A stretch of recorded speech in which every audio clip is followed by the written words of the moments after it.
And the green flag waves at Zandvoort. Looks like a poor start for the McLaren of Mr. Chard. Right down there in P2. The BMW of Peters is having a look towards the inside. There's Valentine also having a look down the inside of a driver further behind. That's going to be Jordan. Oh no, and there's a slow McLaren there. That's going to be Chard falling down the order. Another BMW racing up the inside. There's one of the Porsches in the background going off. That's going to be Dutton off at turn 3 already. Looks like everyone got through relatively fine, but there does seem to be something happening. Schubert stationary. There's Ty sitting across the side of the track. There's a Mercedes steaming from the engine bay. Who is that? That seems to be Mr. Warburton with his bonnet currently adding some extra airflow to the engine. Seem to have a look down the inside of turn 11. There is a lot of space to do it, but it was too far back to do anything about it. There's a stationary car. Car 11 currently dropping down the grid. Who is that? That is Weigel in the Mustang. Malot's making a move on Wraith just behind. Malot down the inside of Wraith into turn 11, and that is going to be a BMW also again across the track.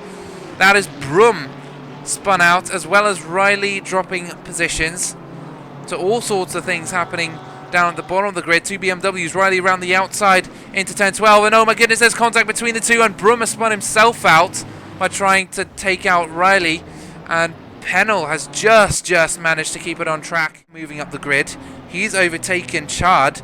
Now it's going to be Peters trying to get around the outside of that red McLaren, the outside of Valentine, but unfortunately he can't get it. He's got the cutback though, coming through turn 5. Does he get it done though? This is the high-speed section. As we've heard, the BMW excels through the high-speed sections, and he has gotten past before they hit turn 7. So good pressure from Peters, no contact. He just kept the pressure on and got the cutback on Valentine. That is going to be Peters back up into P2. Valentine and Hosco now are also 0.3, 0.2 seconds. In fact, Hosco seems to be having a little run on the McLaren now. It's going to be slipstream for Hosco into turn 1 on the McLaren. He's having a look. There it is, down the inside into turn 1. They're side by side, and it's Hosco that takes P3 away from Valentine and takes the race lead for the Pro-Am class. Beautiful move from Hosco, very predictable. So Weigel into turn 10. He's gone wide. There's Rucroft down the inside, says, "Thank you very much, sir. I'll take that position." Weigel tries to come back, but he is ultimately then left without acceleration, and Wraith in the background having to take somewhat evasive action, but not too much, and he's surely going to be trying to make a position on these two drivers just ahead of him. But further up now, we do have a battle between Van Lagen, Rucroft, Wraith and Dutton. Again, a four-way battle already. We've got Dutton in the Porsche in the background there, right at the back of the queue. Wraith in the Ferrari. Van Lagen in that Mustang. Wraith has gone slightly wide. Dutton now down the inside into turn 1. Is he passed? Looks like it. And Wraith trying to go around the outside. Dutton doing the overtaking. And that is Dutton then up into P18. Good move from that driver. He just put the pressure on and just waited for Wraith's mistake. Wraith having a look down the inside. Oh my goodness, this is getting tight now through the first section. The Mustang has a little bit of a run. Van Lagen on Rucroft. This is going to be very interesting. Van Lagen now, the Mustang, just waiting for an opportunity. Dutton, of course, was really good at slicing through the traffic, as we've seen in the past season. And that is both drivers ahead, going slightly wide. Now it's going to be Dutton. Oh my goodness, that's the Mustang out of the play. Oh my goodness, and Wraith almost takes out Dutton from behind as well. And that is, unfortunately, Van Lagen losing 3 positions and Dutton gaining 2 positions. So Van Lagen and Rucroft both went wide. Now it's Wraith down the inside of Rucroft into turn 11. This is brilliant racing, constantly changing positions. A 4-way battle. Jordan is lifting slightly through that right-hander of turn 9. Now to 10. Slightly narrower line. A bit of oversteer from the BMW number 22. But he's down the inside of turn 11. That is Turner going wide at turn 11. and he's just led Jordan straight through. We could see Turner slightly sideways on the exit, his rear getting slightly squirrely. Under braking, he just didn't get the car turned in. Van Lagen manages to overtake Rookcroft down at turn 11.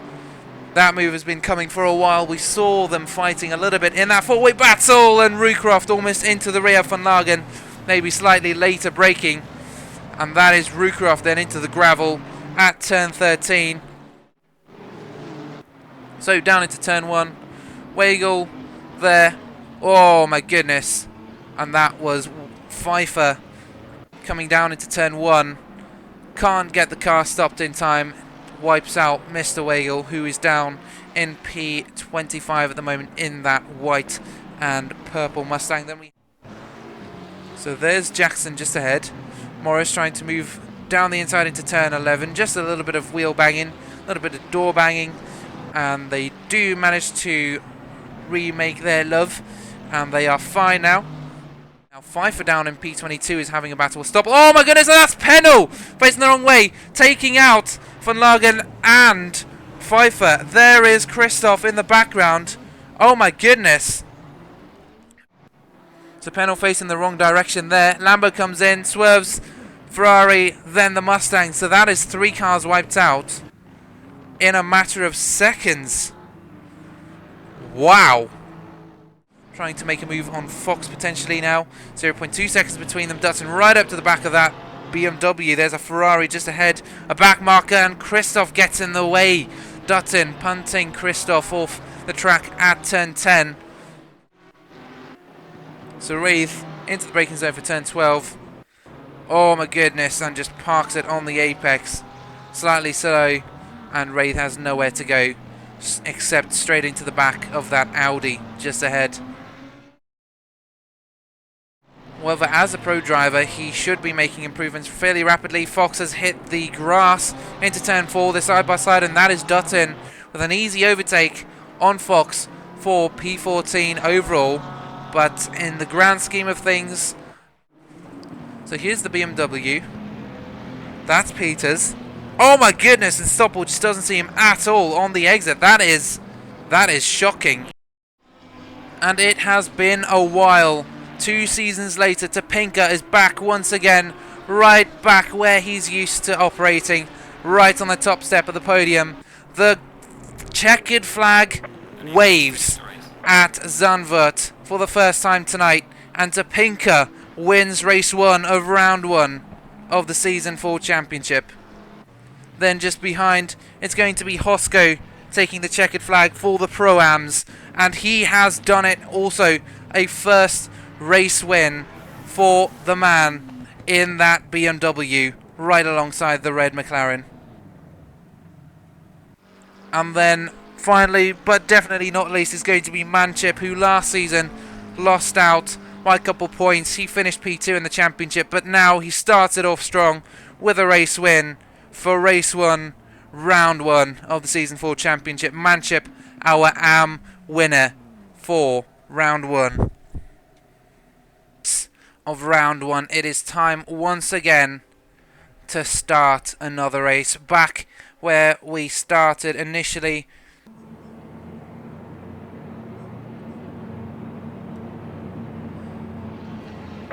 And the green flag waves at Zandvoort a second time, and Jordan pulls out into the inside for a move on Peters at turn 1, and that is going to be a move by Jordan straight into the race lead ahead of Peters, and then Valentine just behind. Valentine, apologies, he's managed to get past Hosko, so Peters dropped, Hosko's dropped, Valentine going slightly wide through that first corner. Has anyone crashed out at the start of the race? There does seem to be a car stationary 9.9 and 420. That is going to be Huben, the AM driver, as well as Ty, who once again just can't seem to get a clean race start.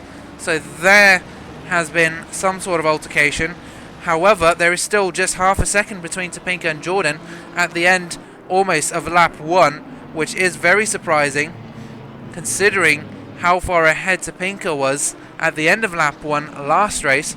Dutton now down in P6. He has managed to get a reasonable start this time, right up on the rear of Hosko. Hosko does not want to lose the position because Valentine is just ahead. Valentine taking the race lead away from him.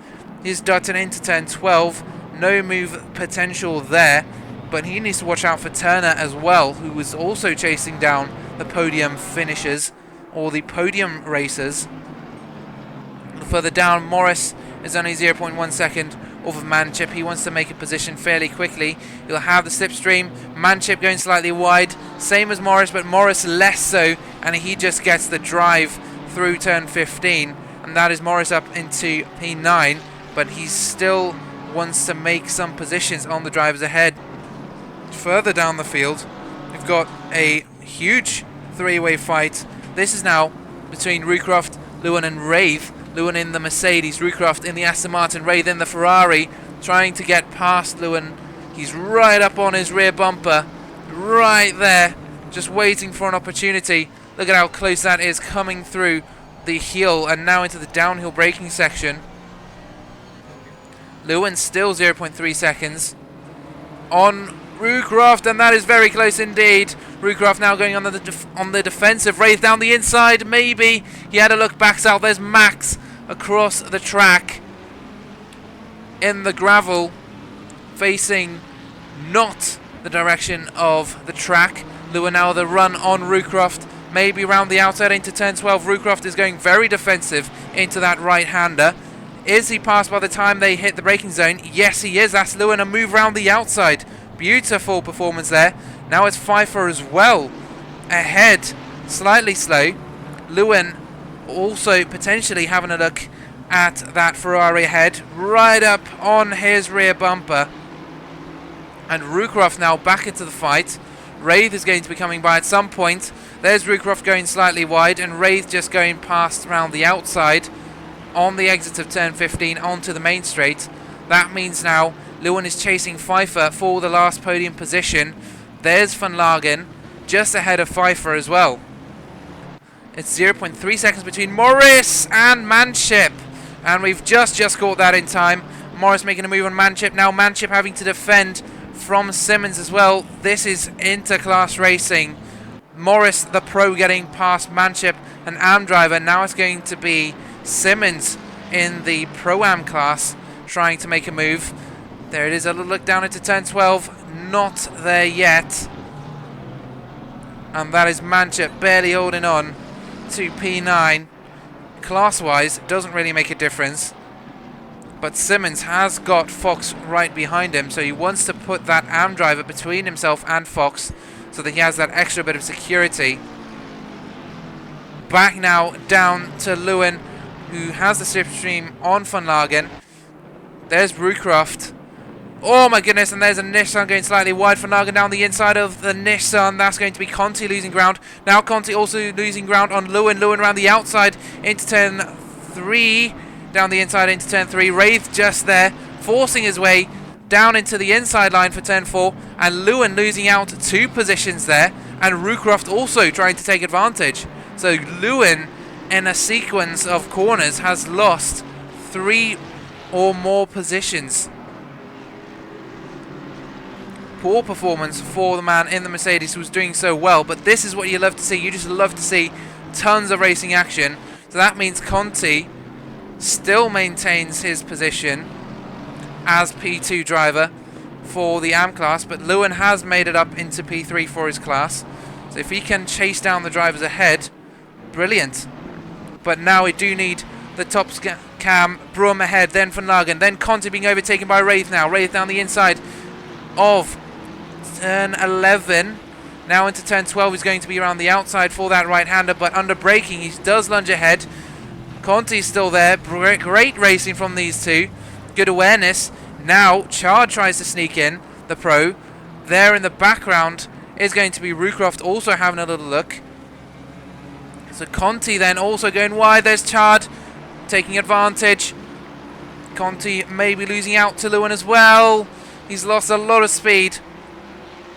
And that is Christoph peeling off into the pits just ahead. Lewin looking down the inside into turn 1. Is there potential for a move here? Yes, there is. Late braking, and Rucroft takes advantage as well, gets his nose in. Is he passed by the time they hit turn 2? He's round the outside for that, into turn 3. He does back out, but Conti goes wide and allows a couple of drivers in. How does he rejoin? Is it going to be fairly safe? Yes, it is, fortunately. It could have been so much worse, but it was still all fairly good news. Now back up to the action over here. All sorts of things going on. Wraith looking down the inside, maybe into turn 1, just at the top of the screen. Van Lagen going wide. Wraith taking advantage. Now down the inside into turn 2. Inside line for turn 3. It's not done yet. Van Lagen trying to hold on. But that is then Wraith up into... Oh, it was Wraith up a position. Almost wasn't.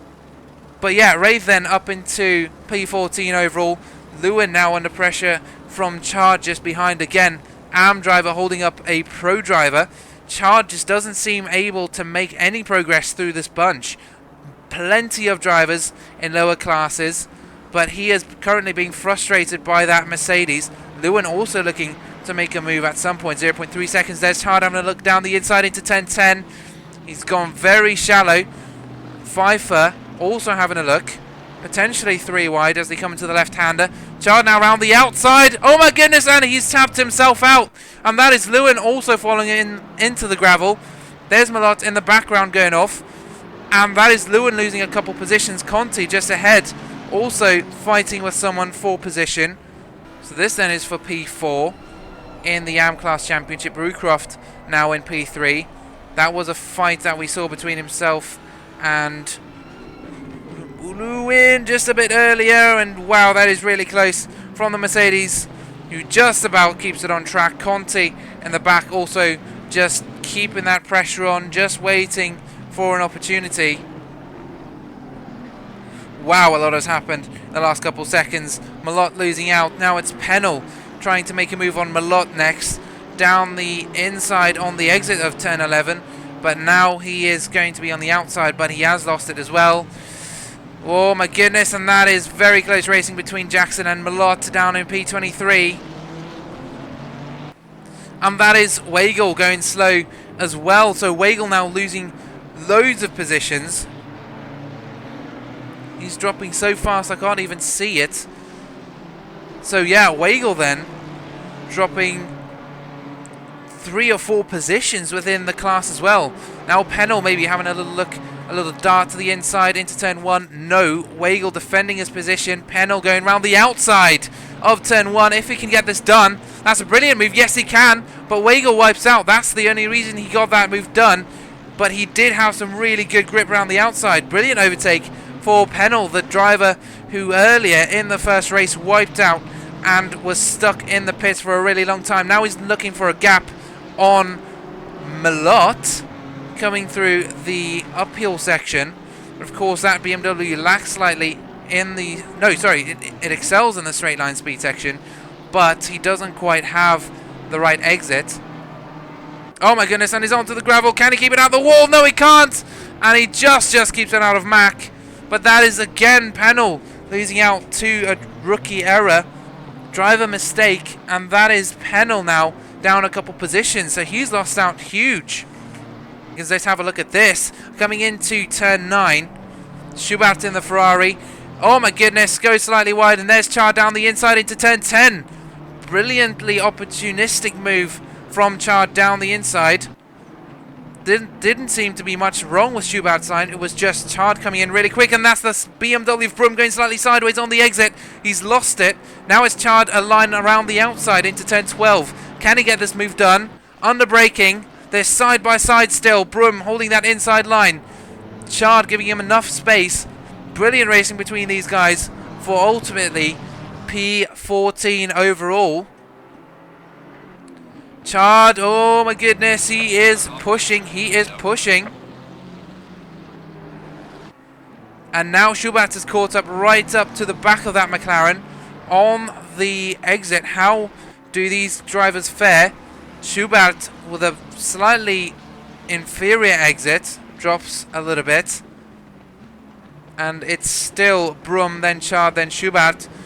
Oh my goodness, and Brum does seem to be slightly sideways on the exit. Schubert looking for a gap down the inside into turn 3. There's no space there. He's going to need to wait for a better position. Brum goes wide into turn 4. Now it's Chard down the inside on the exit, and looks like he has gotten that move done.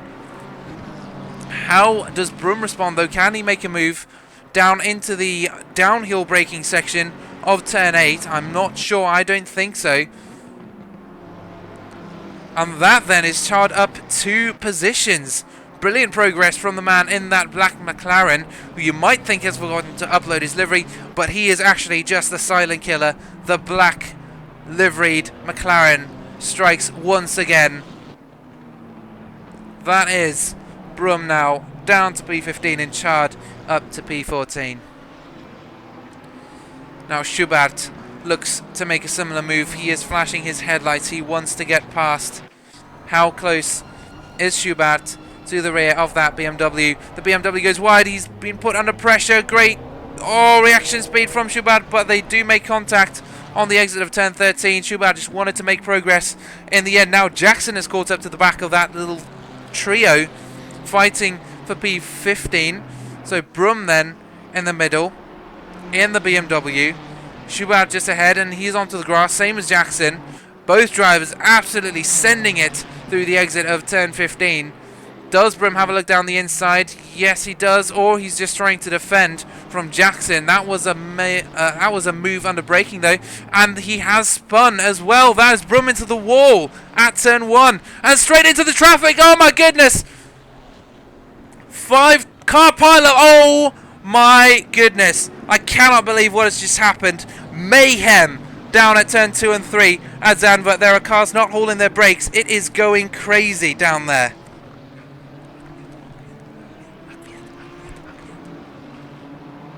Wow. Huben has managed to catch up to the back of Roocroft. He was only 0.6 seconds behind a second ago. Now he gets the exit out to turn 13, and that is Huben taking the final podium position away from Roocroft. Slightly wide on the exit of turn 14 though. Is there a chance for slipstream for Roocroft on the main straight? No, there isn't, because Huben has had a brilliant exit out of there. So Huben now, with his superior car condition, can now make progress all the way up the field. But no, that is Wraith still behind. Oh, and he came absolutely charging into turn 1. Slightly wide. That does mean his exit is going to be brilliant though into turns 2 and 3. This is really where the Ferrari comes into play for a little while before they hit the uphill section of turns 5, 6 and 7. And then again it jumps in. Chard now down in P13, also looking to get involved in this little fight. He's looking to gain positions overall, not even within his class. He has a massive gap. He needs to make up 5, 6 more positions on these other drivers in order to start fighting his own class. Ray, though, feeling the pressure from Chard, even though it's not really related to much. The silent killer, that black McLaren, just waiting for an opportunity. We've seen how quickly Chard can just turn the tables around completely. He is a brilliant driver to watch when it comes to these quick overtakes, just waiting for the opportunity, just puts his opponent under pressure. So he's looking down the inside into turn 12, making Wraith think. Wraith doesn't fall for it. That Ferrari's still staying ahead. Now, of course, he still also wants to make a position on Fox. Fox maybe with a slightly inferior exit out of turn 13. They always look so close coming into turn 14, though. Now, again, he's very close to the back of that BMW. But in a straight line, that BMW just pulls so much harder. Chard, though, only 0.1 seconds. This is his opportunity. Now into turn 1. Chard down the inside is giving him plenty of space. And a dive to the apex for Chard. Oh, my goodness. And Wraith is forced wide. Still side by side as they exit turn 2. But that is then ultimately Wraith slotting in behind Chard now. And the question is, will Wraith just be able to just keep up with Chard, as Chard then makes a move on Fox eventually? It is going to be Topinka taking the checkered flag for the second time today. Race 2 of round 1. Topinka wins once again in Season 4. And Hosco, with a 6-7 second lead on Valentine, manages to take his second race win of the day as well. Great performance from this BMW driver. He's put in the effort and he's gotten the reward from it. He sowed and he reaped, and it's a similar story for Manchip, who takes the race win for the AM class as well. Now cutting straight back to Chard, Fox and Wraith. They are 0.1, 0.2 seconds between each other. That is Chard going slightly wide. Wraith just frustrated, I'm sure, and not being able to get past Fox when he could have. And that is going to be Fox barely making it across the line ahead of Chard. And then Wraith coming in to take the next position. And Chard finishing off the job with a run straight into the wall.